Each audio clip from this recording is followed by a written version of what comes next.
देखिए आज हम प्रॉब्लम नंबर 14 डिस्कस करने वाले हैं। यहाँ पे एक फंक्शन दिया हुआ है एंड आपको एक किसी पॉइंट पे उसका वैल्यू निकालना है। तो आप ट्राई कीजिए क्वेश्चन को कि कैसे करेंगे। तो मैं सोल्यूशन अब एक्सप्लेन करता हूँ। आई होप आपने ट्राई कर लिया होगा। नहीं। तो जो फंक्शन गिवन है एक इनफाइनाइट सीरीज जैसा है एंड बेसिकली आपको फंक्शन निकाल निकाल के भी कर सकते हैं फंक्शन, और किसी पॉइंट पे वैल्यू देख सकते हैं। तो मैं आपको कुछ बताना चाहता हूँ।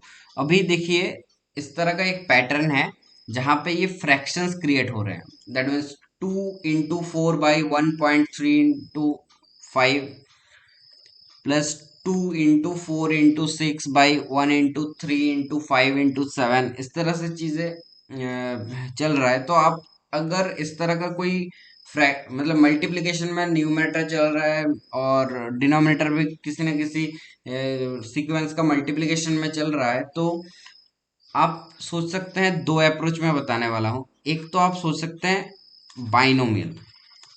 ठीक है, बाइनोमियल में कौन सा सोच सकते हैं कि 1 + x whole to the power n, जहाँ पे n एक फ्रैक्शन और mod x लेस देन 1 होता है। इसका एक्सपेंशन क्या होता है? 1 + nx plus n into n minus 1/2 factorial into x² plus n into n minus 1 into n-2 into x³ plus so on.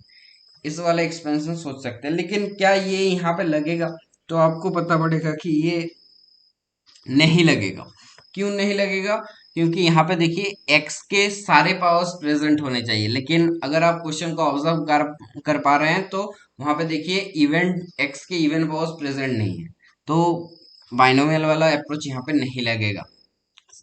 और लेकिन आपको दिमाग में आना चाहिए बाइनोमियल का थॉट, क्योंकि इस तरह के प्रॉब्लम्स बाइनोमियल सीरीज में भी आते हैं जहाँ पे एक्स के सारे पावर प्रेजेंट होंगे and numerator and denominator generally multiplication में होगा, मतलब एक सीक्वेंस का मल्टीप्लिकेशन में होगा। तो आप बाइनोमियल को भी सोच सकते हैं। सेकंड है कि आप पैटर्न को ऑब्जर्व करें एंड जो भी प्रोडक्ट चल रहा होगा न्यूमरेटर एंड डिनोमिनेटर में, एक बार जरूर चेक करें क्या वो वॉलिस पैटर्न को फॉलो कर रहा है कि नहीं। वॉलिस पैटर्न क्या है? तो वॉलिस पैटर्न ये है कि जैसे कि आपने इंटीग्रल कैलकुलस में ये चीज तो पढ़ा होगा कि वॉलिस फॉर्मूला क्या होता है? 0 to π/2 sin to the power nx dx। इसका आंसर क्या होता है? तो इसका आंसर क्या होता है? इसका आंसर दो होता है, या तो n इज इवन और या तो n इज ऑड। देखिए n को पहली बात इवन पॉजिटिव इंटीजर हो सकता है यहाँ पे, मतलब इसको इस तरह के एक्सप्रेशन में, और या तो n is odd positive integer हो सकता है। तो देखिए अगर n एक इवन इंटीजर हुआ तो आप स्टार्ट करेंगे n-1 से, तो n-1 क्या ऑड हो जाएगा? फिर 2 से सब्ट्रैक्ट कीजिए, मतलब मल्टीप्लिकेशन में नेक्स्ट हम क्या करेंगे? मल्टीप्लाई में n-3 करेंगे, फिर n-5 करेंगे। तो अल्टीमेटली ये 3 into 1 पे जाके खत्म होगा। और डिनोमिनेटर में स्टार्ट करिए मल्टीप्लिकेशन n से, फिर 2 से रिड्यूस कीजिए n-2, फिर मल्टीप्लाई करिए फिर से 2 सब्ट्रैक्ट करके n-4। तो ये सीक्वेंस कहाँ पे खत्म होगा? ये 4 into 2 पे जाके खत्म होगा। अब देखिए यहाँ पे जब इवन नंबर आया, मैं सर्कल कर रहा हूँ, तो आपको π/2 से मल्टीप्लाई करना होता है। और यहाँ पे जब ऑड नंबर आता है तो क्या होगा? सपोज करें यहाँ पे इस केस में अगर n ऑड इंटीजर है तो n-1 से ही स्टार्ट करना है, तो n-1 क्या हो जाएगा? इवन हो जाएगा। फिर n-3 करेंगे तो ये भी इवन हो जाएगा। तो ये सीक्वेंस कहाँ खत्म होगा? ये सीक्वेंस अब खत्म होगा 4 into 2 में। और इस केस में n पॉजिटिव ऑड इंटीजर है, तो n भी ऑड होगा। 2 से सब्ट्रैक्ट करेंगे ऑड नंबर को, तो क्या होगा? वो भी ऑड ही रहेगा। तो ये सीक्वेंस खत्म होगा 3 into 1 पे। और मैंने देखिए 1 पे भी सर्कल लगाया है, तो अगर यहाँ पे कोई 1 आ रहा है तो आप 1 से ही फिर से मल्टीप्लाई कर देंगे। तो ये होता है वालिस फॉर्मूला। आई होप आप, ये इंटीग्रल कैलकुलस में बहुत इंपॉर्टेंट फॉर्मूला है। इसका प्रूफ भी अगर आए तो आपका कंसेप्ट और क्लियर होगा। जो भी एक एप्लीकेशन देख लेते हैं इसका, लाइक सपोज करें 0 to π/2 आपको sign to the power 5x dx निकालना है। तो क्या करेंगे, 5 को पहले 1 से रिड्यूस करेंगे, तो 4 into 2 divided by 5 into 3 into 1, तो 2 into 4 by 1 into 3 into 5। Okay, तो 0 to π/2 sine to the power 7x dx देखते हैं। तो it is 6 into 4 into 2 by 7 into 5 into 3 into 1. You can write it 2 into 4 by 1 into 3 into 5 into 7. Okay, अगर एक even का भी देख लीजिए, लेट्स से कि साइन स्क्वायर एक्स dx है, तो इसको जनरल मेथड से सॉल्व करके आप वेरीफाई भी कर सकते हैं, 1/2 into 2 साइन स्क्वायर एक्स। नहीं तो ऐसा भी कर सकते हैं कि इट इज नथिंग बट 1/2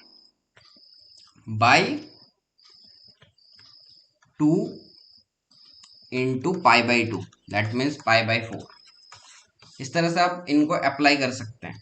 तो अब इस चीज को थोड़ा सा ऑब्जर्व कीजिए, 2 into 4 by 1 into 3 into 5, 2 into 4 by 1 into 3 into 5 into 7। जरा क्वेश्चन में आइए और क्वेश्चन में देखिए ये क्या पैटर्न चल रहा है। देखिए 2 into 1 by 1 into 3, फिर 2 into 4 by 1 into 3 into 5, फिर 2 into 4 into 6 by 1 into 3 into 5 into 7। तो कहीं ना कहीं ये वाली पैटर्न, मतलब ये वाला आंसर को फॉलो कर रहा है, राइट। तो इसको यूज करना है अब फंक्शन में।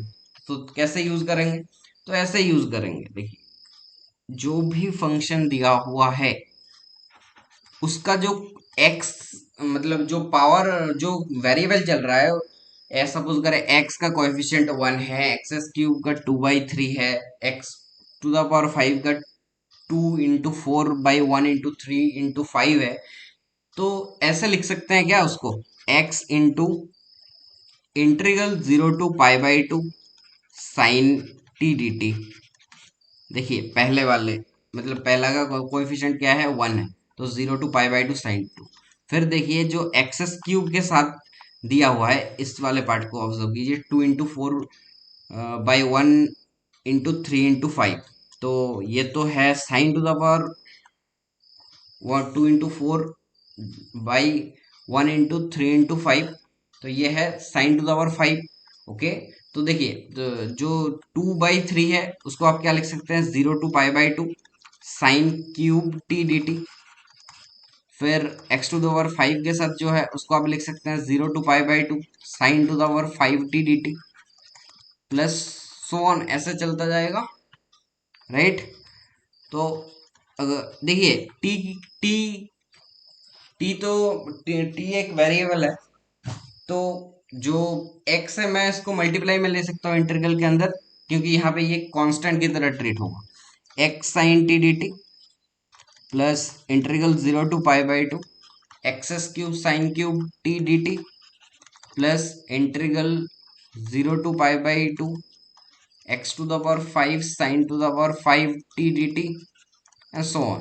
देखिए सारे का लिमिट सेम है, तो मैं ऐसे भी लिख सकता हूँ कि 0 to π/2 x sine t plus x sine t cube plus x sine t to the power 5 plus so on, ऐसे चलता जाएगा।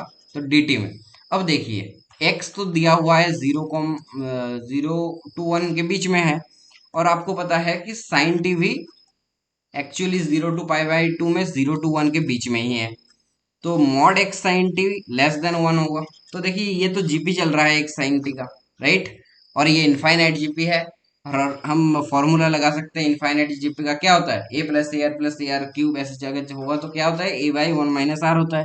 तो common ratio and first term identify कीजिए। तो जो फर्स्ट टर्म है वो तो दिख रहा है x साइन टी है, और जो कॉमन रेशियो है वो है x² साइन स्क्वायर टी, तो 1 - x² sign square T D T R. तो देखिए आपका फंक्शन ये आ चुका है, ये एक नाइस इंटीग्रल में कन्वर्ट हो चुका है। इसको सॉल्व करेंगे तो आपको फंक्शन मिल जाएगा, लेकिन मैं सॉल्व नहीं कर रहा हूँ, मैं डायरेक्ट वैल्यू निकाल रहा हूँ कि जो f(1/2) है उसका वैल्यू कैसे निकालेंगे। तो 1/2 डाल दीजिए यहाँ पे। देखिए x की जगह 1/2 सब्सटीट्यूट कर रहा है, तो 0 to π/2 1/2 sin t divided by 1 - 1/4 sign square T D T, right. तो आ जाइए करते हैं अब एक इंटीग्रेशन को ही बस सॉल्व करना है हमें। 0 to π/2 साइन टी बाई